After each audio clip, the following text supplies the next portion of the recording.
반갑습니다. 오늘 베드로전서 3장 1절부터 12절까지 우리 함께 보시겠습니다. 베드로전서 3장 1절부터 12절입니다. 제가 먼저 읽겠습니다. 아내들아, 이와 같이 자기 남편에게 순종하라. 이는 혹 말씀을 순종하지 않는 자라도 말로 말미암지 않고 그 아내의 행실로 말미암아 구원을 받게 하려 함이니, 너희의 단장은 머리를 꾸미고 금을 차고 아름다운 옷을 입는 외모로 하지 않고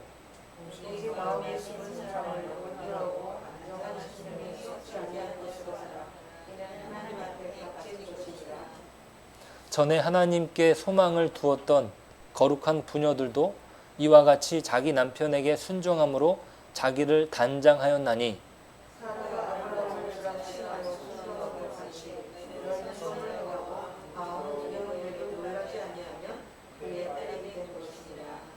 남편들아, 이와 같이 지식을 따라 너희 아내와 동거하고 그를 더 연약한 그릇이요 또 생명의 은혜를 함께 이어받을 자로 알아 귀히 여기라. 이는 너희 기도가 막히지 아니하게 하려 함이라.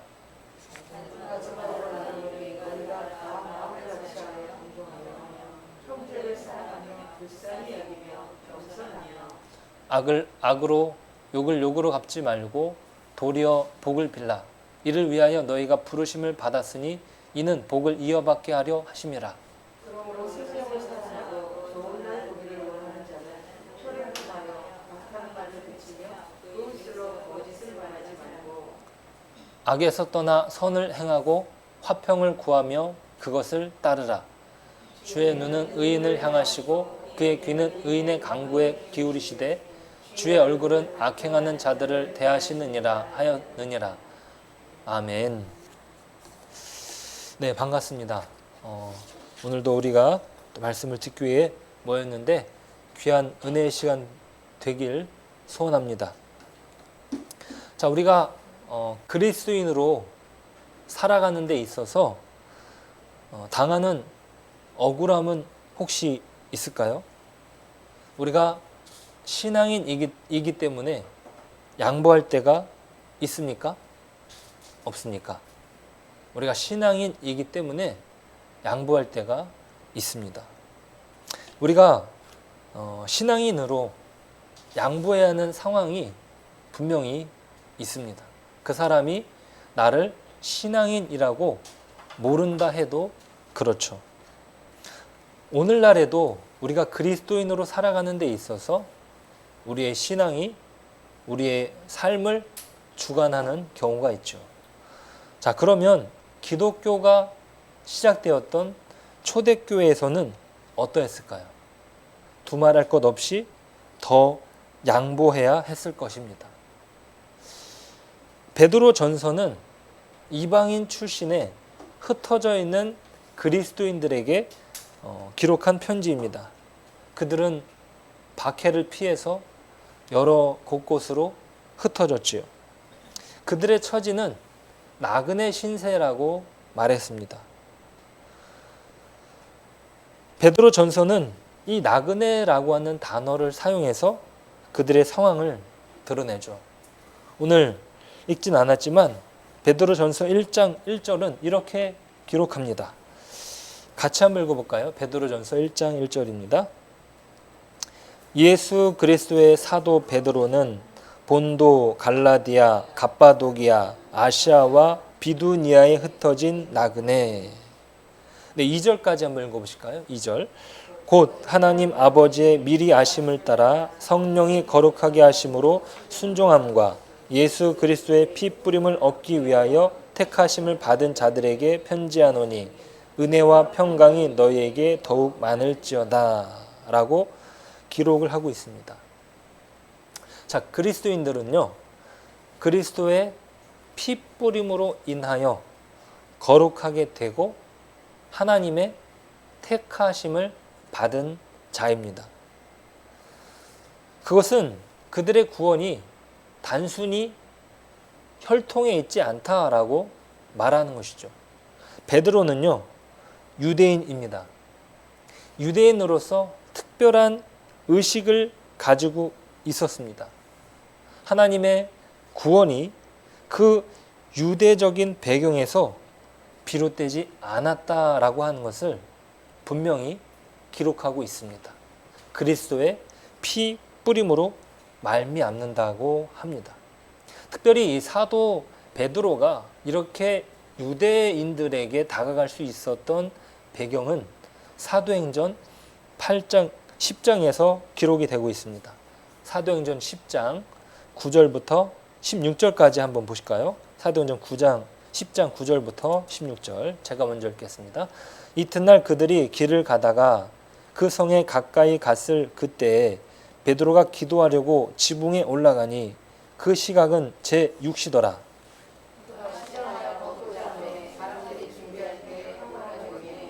하늘이 열리며 한 그릇이 내려온 것을 보니 큰 보자기 같고 내 귀를 메어 땅에 들이웠더라.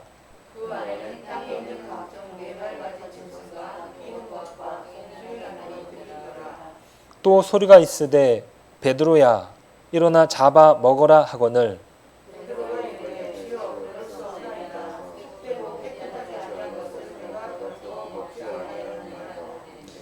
또 두 번째 소리가 있으되 하나님께서 깨끗하게 하신 것을 내가 속되다 하지 말라 하더라. 이런 일이 3번 있은 후 그 그릇이 곧 하늘로 올려져 가니라. 아멘. 자, 베드로에게 있어서 특별히 유대인으로서 지켜야 될 율법이 있었죠. 자, 이것은 그가 예수님과 함께 신앙생활을 하고 또 예수님이 죽으시고 또 부활하시고 성령의 역사를 경험하고 난 뒤에도 그 유대인으로서의 정체성은 버리지 않았습니다. 그가 정해진 시간에 기도하러 가죠. 특별히 하나님께서 베드로를 만나시는 장면도 베드로가 기도하러 가는 와중에 일어난 것이에요. 그러니까 유대인으로서 자신은 어떻게 해요? 그 신앙을 꿋꿋하게 지키고 있어요. 성령의 역사가 일어난 뒤에도 말이죠. 그러니까 유대인이라고 하는 정체성은 그리스도 안에서 버려야 될 정체성은 아니라는 것이에요. 변화되어야 될 것이죠. 그러니까 베드로에게 있어서 변화되어야 될 것은 무엇인가? 그러니까 유대인의 정체성을 버리지 않으면서 그가 가지고 있는 태도를 변하기 원하셨던 것이죠. 자, 그것은 무엇입니까? 환상을 보여주셨어요. 그 환상은 바로 유대인이 꺼려하는 음식입니다. 그 음식은요, 레위기에 기록된 음식들이에요. 너희들이 먹지 말아라. 그것을 통해서 너희들은 나의 거룩함을 그대로 가져가야 된다라는 것이죠. 자, 그런데 베드로에게 그 음식을 먹으라고 하나님께서 말씀하십니다. 베드로는요, 그것이 전혀 납득되지가 않았어요.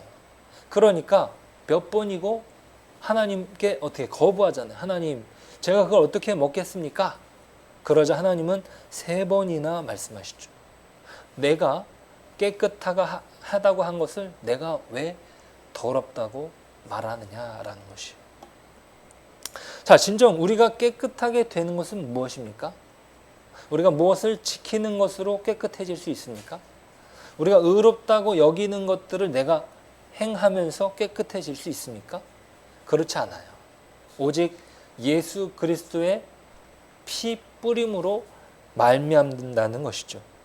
그것은 사도 베드로가 다시 한번 하나님께서 보여주신 그 환상을 통해서 어떻게 뼈저리게 깨달은 사실이에요. 네.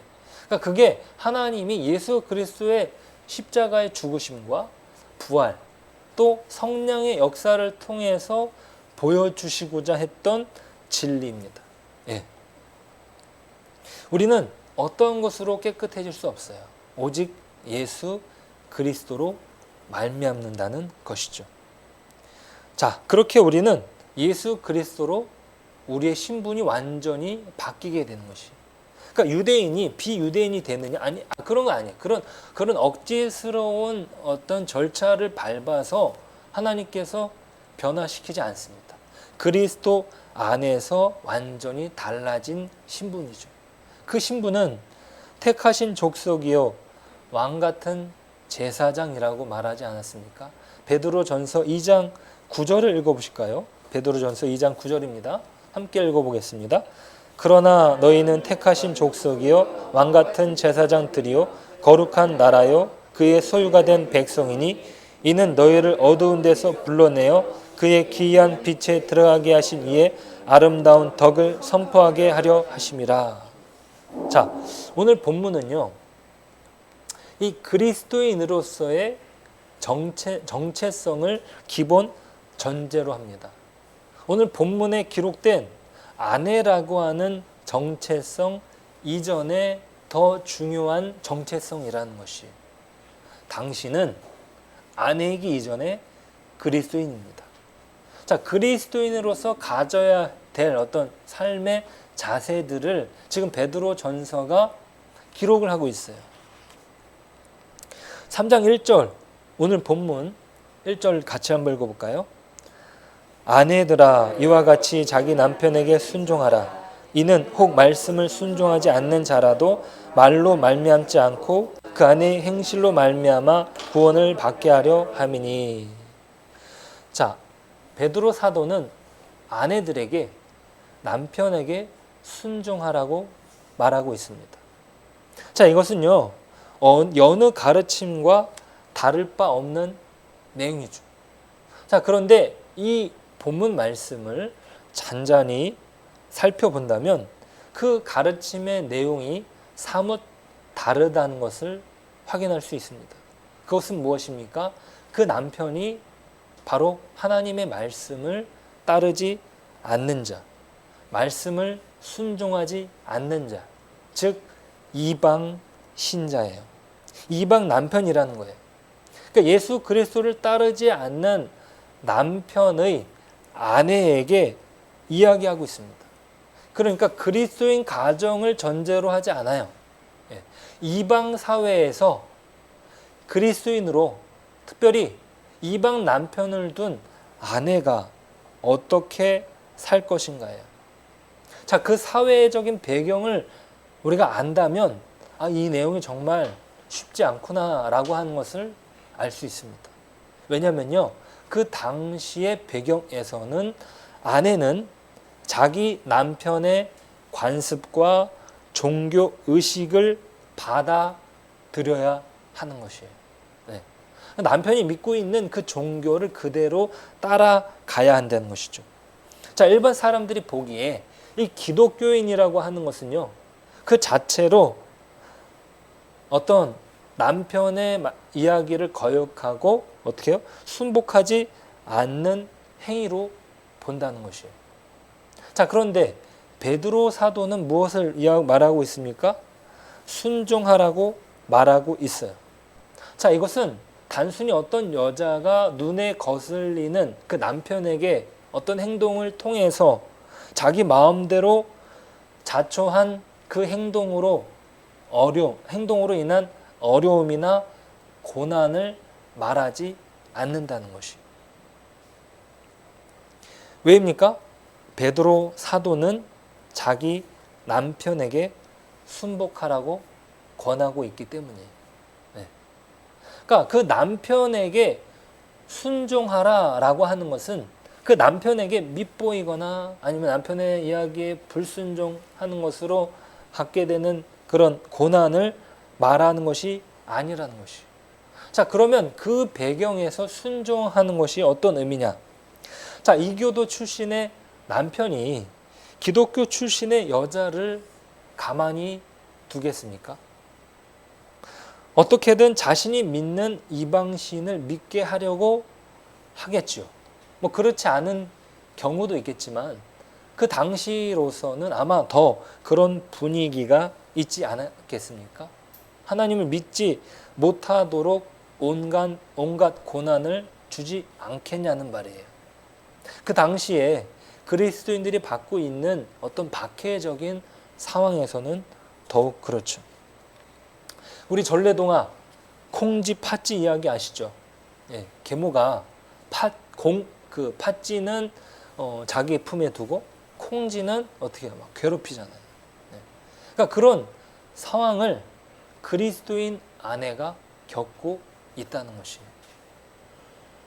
그리스도인이라는 이유 때문에 온갖 어려움을 받게 되지 않느냐는 것이죠. 그러니까 그런 상황 속에서 남편에게 순종하라는 것이에요.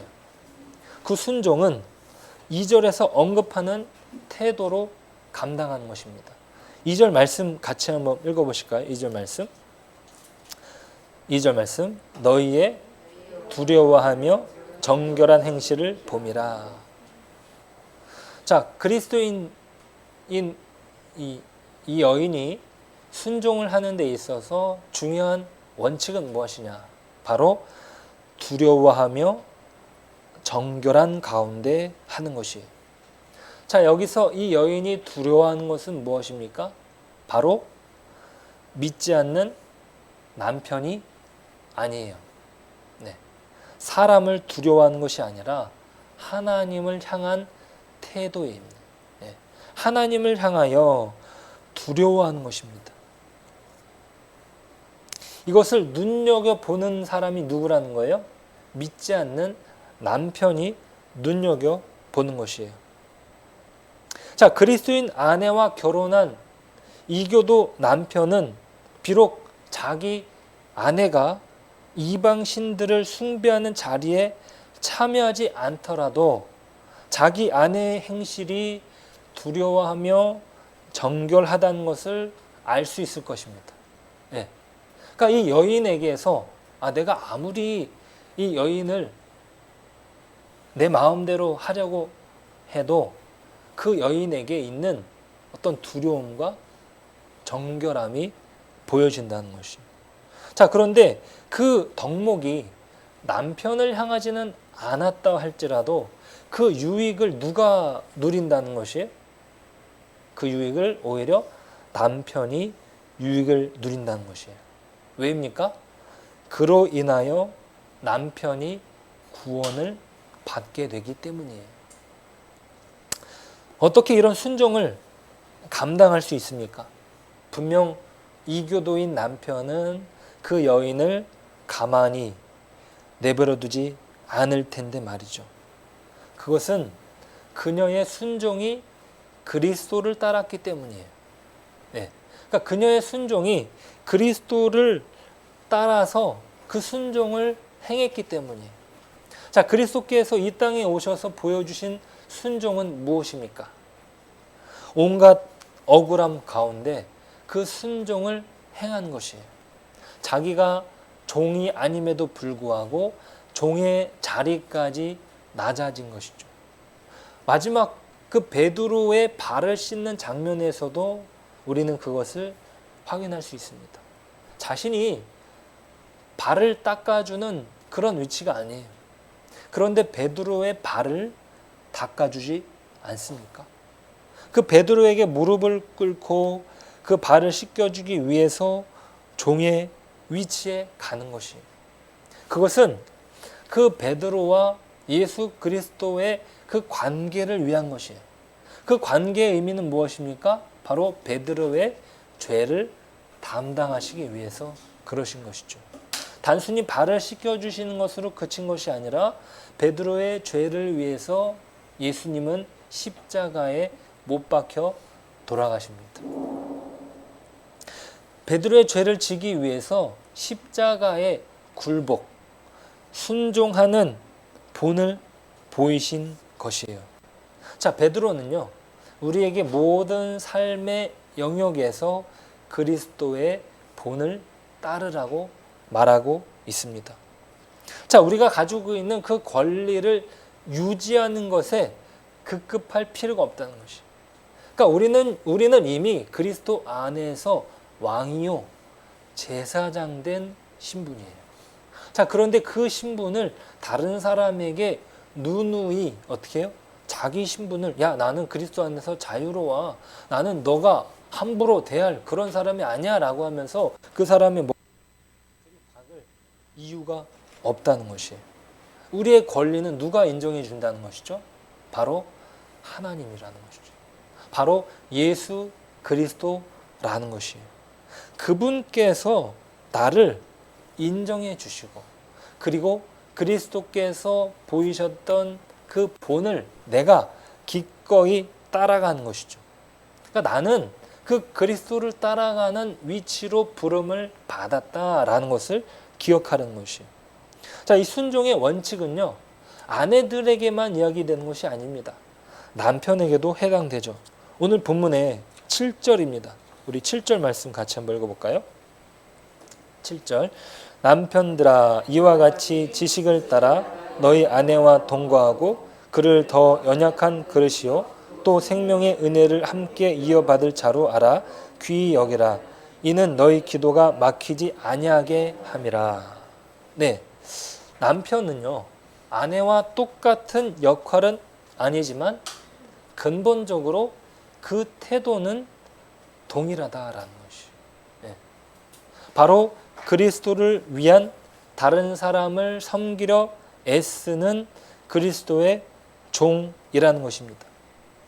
베드로 사도는 예수 그리스도를 따르며 모든 사회적 관계들이 어떻게 변화되는지를 보여줍니다. 그러니까 그 연장선상에서 오늘 본문이 기록되고 있어요. 우리가 통치자에게 바치는 공경, 그것은 하나님이 그 임명을 인정하신 것이죠. 그들을 통해서 악행하는 자를 징벌하고 선행하는 자를 상을 주도록 권위를 부여했습니다. 이것이 오늘 읽지 않았지만 2장 13절부터 14절의 내용이에요. 2장 13절 14절 말씀 같이 한번 읽어볼까요? 인간의 모든 제도를 주를 위하여 순종하되 혹은 위에 있는 왕이나 혹은 그가 악행하는 자를 징벌하고 선행하는 자를 포상하기 위하여 보낸 총독에게 하라. 네, 분명히 어떤 순종할 명분이 어느 정도 주어졌죠. 네, 자 그런데 이 어떤 순종의 내용이 이 노예 제도까지 이어진다는 거예요. 이 노예 제도는요, 인간이 만든 제도예요. 인간의 편의를 위해서 이 자기보다 약한 사람, 아니면 자기보다 신분이 낮은 사람을 통해서 자신의 유익을 누리는 거예요. 근데 그걸 마땅하게 여기는 것은 인간이 만들어낸 제도이기 때문이죠. 자, 그런데 노예 주인들은 그 상황을 이용해서 자신의 종들을 착취하고 아주 악하게 대하는 죄를 저지를 수 있습니다. 그죠? 어쩌면 하나님은 그 죄에 대해서 심판하셔야 되는 게 맞는 것이죠. 하지만 그런 가운데 그리스도인 종들은 어떻게 하라는 거예요? 복종하라는 거예요. 그 복종을 오히려 특권으로 여기라는 것이에요. 부당한 상황에서 기꺼이 복종하는 것으로 하나님께 영광을 올려드릴 수 있는 특권이라는 특권. 그러니까 기독교가 단순히 어떤 이 제도를 변화시키는, 제도를 바꿔내는 그 역할을 위해서 탄생했다라고 말할 수 없는 부분이 바로 이 부분이에요. 예. 제도가 바뀌는 것은 자연스럽게 바뀔 수 있는 거예요. 예. 그러니까 그 부분을 굳이 말하지 않습니다. 베드로전서 2장 19절 20절 한번 읽어보실까요? 부당하게 고난을 받아도 하나님을 생각함으로 슬픔을 참으면 이는 아름다우나 죄가 있어 매를 맞고 참으면 무슨 칭찬이 있으리요. 그러나 선을 행함으로 고난을 받고 참으면 이는 하나님 앞에서 아름다우니라. 자, 우리는 이러한 예를 어디에서 찾을 수 있습니까? 우리 구약에서 요셉이 그러지 않습니까? 억울하게 종살이를 했어요. 그 종살이에서 요셉은요, 그 상황이 부당하다고 그 자리를 박차고 나올 수 있습니다. 하나님, 나를 좀 도와주십시오. 근데 이 억울한 상황에서 어떻게 좀 벗어나야 되겠습니까? 하면서 나올 수 있는 거예요. 하지만 요셉은 그 자리에서 하나님을 대하듯이 자신의 주인을 대함으로 말미암아 하나님께서 그 집안에 요셉으로 인하여 복을 허락하셨다고 하셨어요. 자, 오늘 본문에서 기록된 아내들이 자기 남편에게 보여야 하는 순종은 단순히 불의를 견디는 기회로만 말하지 않아요. 그러니까 어떤 불의를 견디는 차원에서의 순종만 말하지 않습니다. 오늘 본문은 특히 그렇습니다. 그것은 그리스도인 여인의 단장을 보여줍니다. 그러니까 그 억울한 상황에서 어떻게든 버텨라 라고 말하는 것이 아니라 그리스도인으로서의 아름다움을 그 여인에게 말해주고 있어요. 그것은 4절 말씀입니다. 4절 말씀 같이 한번 읽어볼까요? 오직 마음에 숨은 사람을 온유하고 안정한 심령에 썩지 아니할 것으로 알아. 이는 하나님 앞에 값진 것이니라. 자, 이 여인에게서의 단정함, 그 아름다움은 무엇입니까? 하나님께서 기뻐하시고 온유하고 안정된 심령의 아름다움을 말합니다. 이것은 썩지 않는 것이에요. 썩지 않는 것이. 이것은 그리스도인의 마음속에 있는 성령의 열매입니다. 온유하고 안정된 심령을 말하는 것이죠.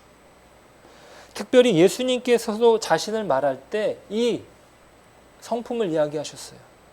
자신은 온유하고 겸손하다고 말했어요. 마태복음 11장 29절입니다.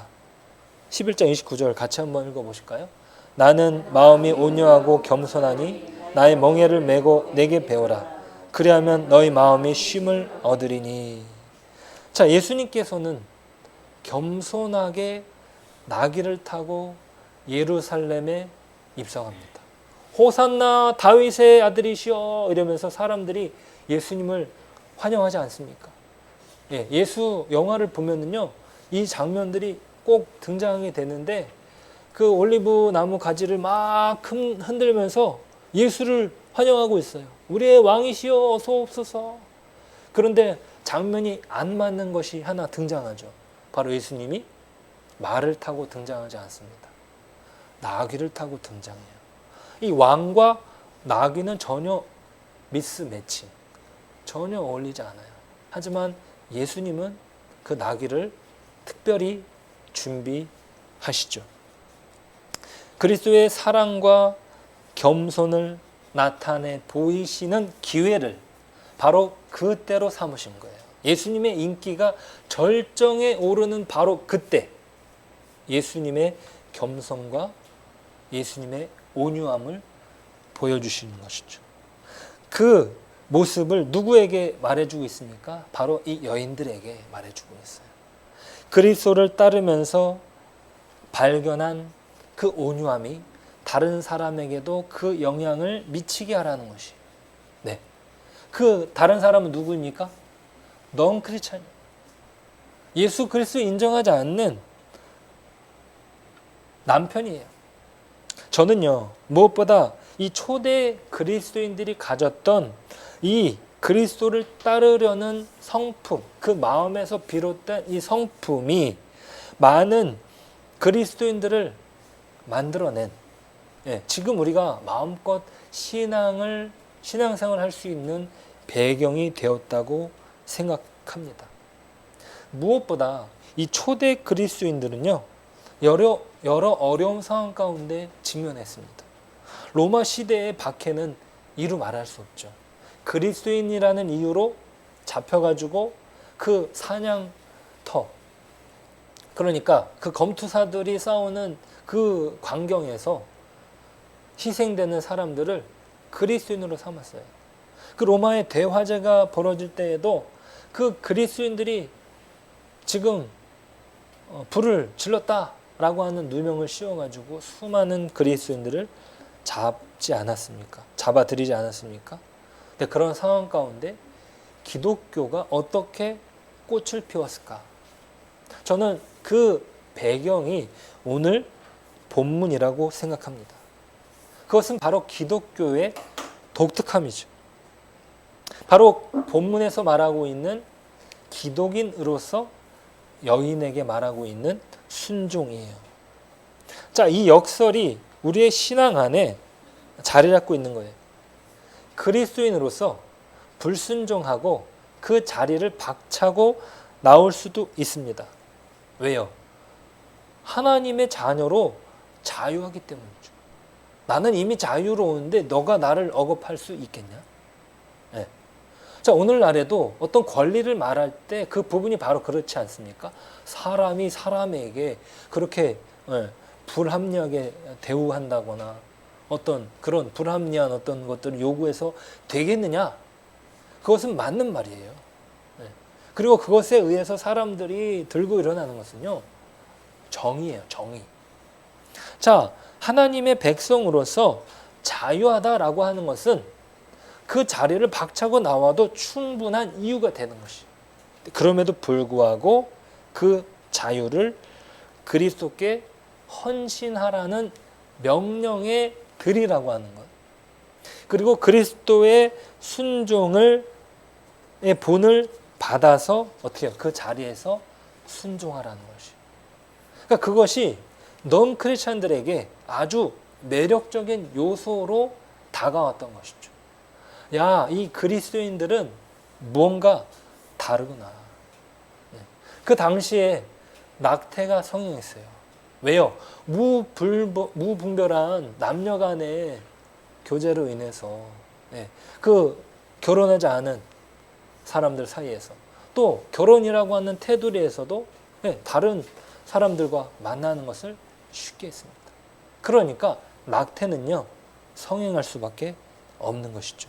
하지만 생명을 사랑하는 기독인들이었고요. 또 자신을 치장하는데 돈을 쓰는 것이 오늘 3절에서 기록하는 것처럼 머리를 꾸미고 금을 차고 아름다운 옷으로 외모를 꾸미지 않습니다. 그러니까 그 당시의 아름다움은 그렇게 자기 자신에게 돈을 쓰는 것이죠. 하지만 그리스도인들은 자신에게 돈을 쓰기보다 더 어려운 이웃에게 돈을 썼던 것이죠. 하나님 앞에 무엇이 값진 것인가 생각했던 것입니다. 그러면서 남편을 주로 생각하고 섬기는 것은 바로 그리스도를 섬기기 때문이죠. 그러면서 이 비그리스도인들이 깨닫는 것이 뭐예요? 아, 우리가 믿고 있는 이 종교가 허구구나. 내가 믿고 있는 이것이 진실이 아니구나 라는 것을 깨닫게 되는 것이죠. 자, 기독교의 진실은 바로 8절과 9절에서 이어지고 있습니다. 8절과 9절 말씀 같이 한번 읽어보실까요? 마지막으로 말하노니 너희가 다 마음을 같이하여 동정하며 형제를 사랑하며 불쌍히 여기며 겸손하며 악을 악으로 욕을 욕으로 갚지 말고 도리어 복을 빌라.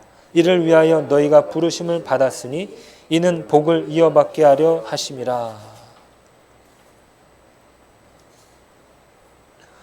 자, 오늘 8절은요, 특별히 베드로 사도가 그리스도인으로서 가져야 될 덕목을 이 5가지로 꼽고 있어요.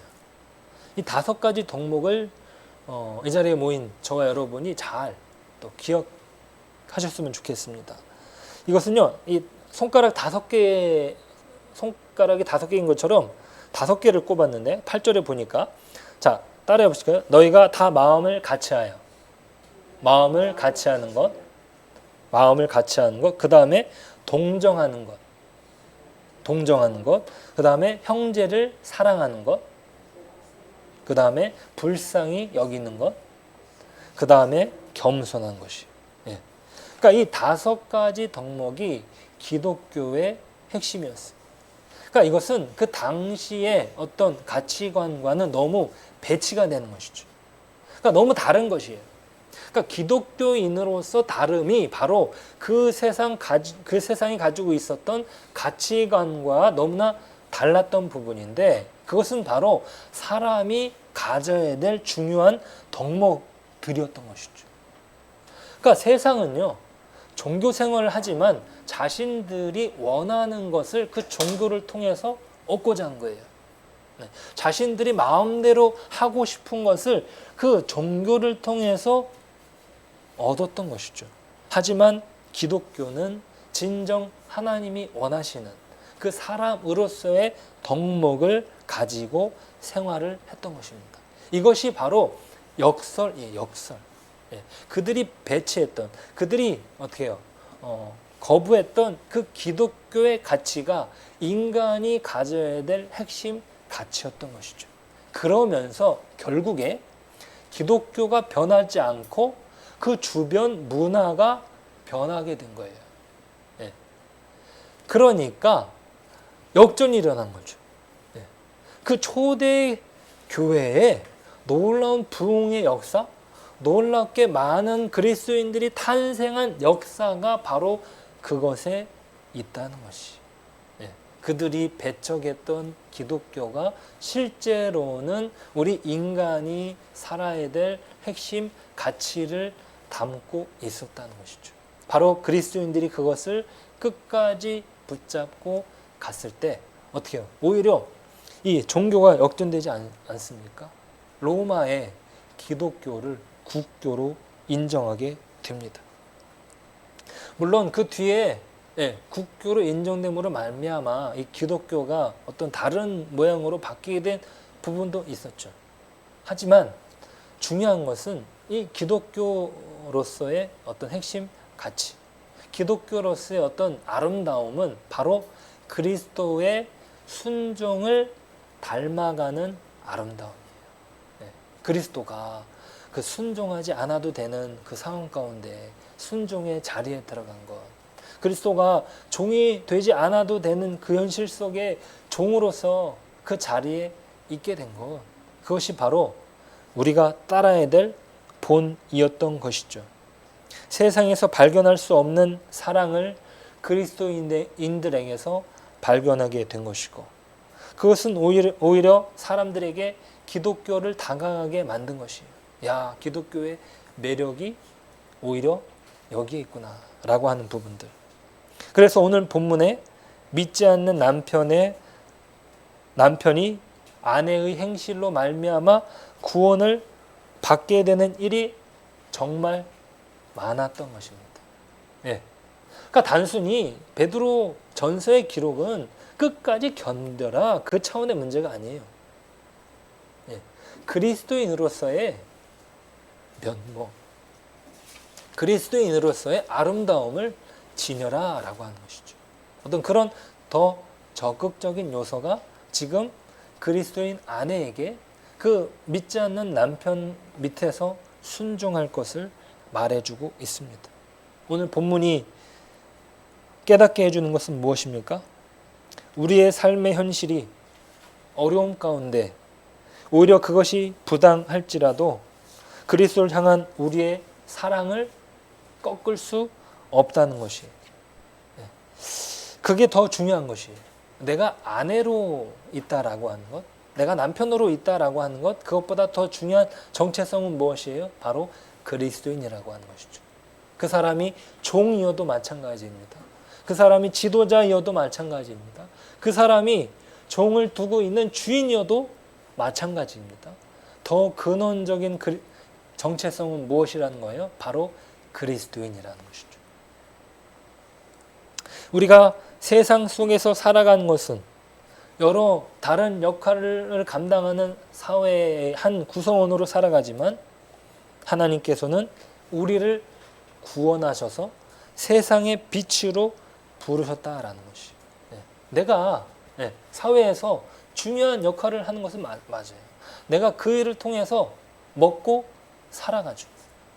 그것이 직업이니까요. 그것이 하나님의 부르심이니까요. 자, 그런데 더 근본적인 부르심은 무엇입니까? 우리를 예수님의 피값으로 구원하셨다.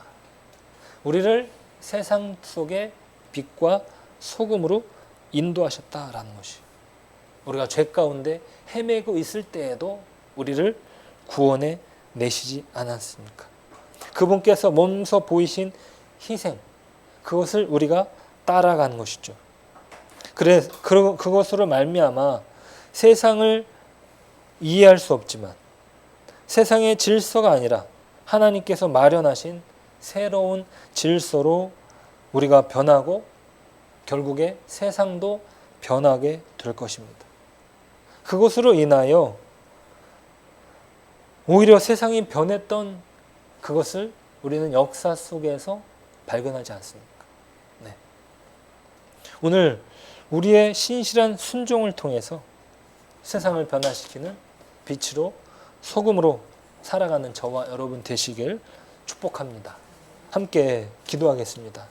하나님께서 우리를 그리스도인으로 부르셨습니다. 그 그리스도인이라고 하는 정체성은 우리 사회가 가지고 있는, 우리 사회 속에서 가지고 있는 여러 정체성들을 버리는 것이 아니에요. 네. 그 정체성들 안에서 그리스도인으로서의 빛과 소금의 역할을 감당하는 것이죠. 그런데 이 세상 속에 내가 그리스도인으로 살아간다는 것은 어쩌면 고난의 연속일 수 있습니다. 어쩌면 억울함의 연속일 수 있어요. 그런데 어떻게 내가 그곳에서 순종합니까? 그것은 예수 그리스도께서 그렇게 하셨기 때문입니다. 예수 그리스도께서 그렇게 순종하셨기 때문입니다. 예수 그리스도께서 십자가에서 우리의 죄를 짊어지셨기 때문입니다. 오늘 이 시간 함께 기도하겠습니다. 예수 그리스도의 순종이 나의 순종이 되게 해주십시오. 예수 그리스도께서 나에게 허락하신 그 정체성으로 이 세상을 살아갈 수 있도록 도와주십시오. 오늘 말씀을 붙잡고 이 시간 함께 기도하도록 하겠습니다. 기도하겠습니다. 하나님 아버지, 우리를 불러주심을 감사합니다. 우리를 구원하심을 감사합니다. 우리가 온전히 하나님의 자녀로서 그리스도의 피값으로 구원받은 하나님의 백성임을 고백합니다. 하나님 또한 우리를 이 사회 속에서 한 구성원으로 부르셨습니다. 오늘 본문에 하나님 비그리스도인을 남편으로 둔 그 아내를 부르셨듯이 말입니다. 하나님 그 가운데 우리가 순종의 삶을 살 수 있도록 도와주시옵소서. 그 가운데 우리가 온전히 그리스도를 따라가는 삶을 살아갈 수 있도록 인도하여 주옵소서. 그리스도로 말미암아 우리가 온전히 살아갈 수 있도록 인도하여 주시고, 그리스도로 말미암아 우리가 온전히 하나님을 예배하고, 그리스도로 말미암아 우리의 삶의 하나님 현장에서 온전한 그 순종의 삶을 살아갈 수 있도록 하나 온전한 온유와 또 겸손의 하나님 그런 면모를 지닐 수 있도록 하나 우리에게 허락하여 주시길 간절히 기도드립니다. 그 은혜가 우리 안에 있게 하여 주시고, 그 하나님 아름다움이 우리 안에 하나님 세워질 수 있도록 인도하여 주시길 간절히 기도합니다. 주님 도와주시옵소서. 하나님 감사합니다. 우리가 하나님 앞에서 가꿔야 하는 단정은 무엇입니까?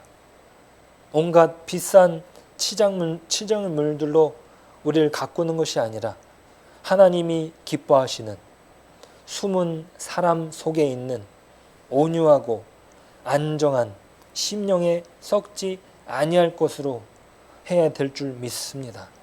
하나님, 우리가 그러한 온유함으로, 우리가 그런 겸손함으로 순종할 수 있도록 도와주시옵소서. 예수 그리스도를 닮아가는 순종을 우리에게 허락하시고, 그 순종으로 말미암아 온전히 하나님의 자녀로 이 땅에 살아가고, 그것으로 말미암아 믿지 않는 자들이 주를 고백하게 하는 역사가 우리 가운데 있게 하여 주옵소서. 우리 안에 믿지 않는 남편이 주님께 돌아오는 역사가 있게 하시고, 우리 안에 믿지 않는 자녀들이 주님 앞에 온전히 회복되어지는 역사가 일어날 수 있도록 도와주옵소서. 우리를 통하여 믿지 않는 자들이 주님께 온전히 돌아오게 되는 역사가 우리 가운데 있게 하여 주시옵소서. 그 은혜를 또 그 열매를 허락하실 것을 믿습니다.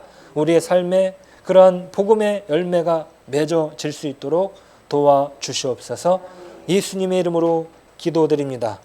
이제는 주 예수 그리스도의 은혜와 하나님의 사랑과 성령의 역사하심이 오늘 하나님의 말씀을 듣고 하나님 나라의 백성으로 빛과 소금으로 살아가길 소원하며 결단하며 떠나가는 강성 루온교회 성도들 머리 위에, 그의 삶 위에, 그의 일터 위에, 그의 가정 위에 이제로부터 영원토록 함께 계실지어다. 아멘.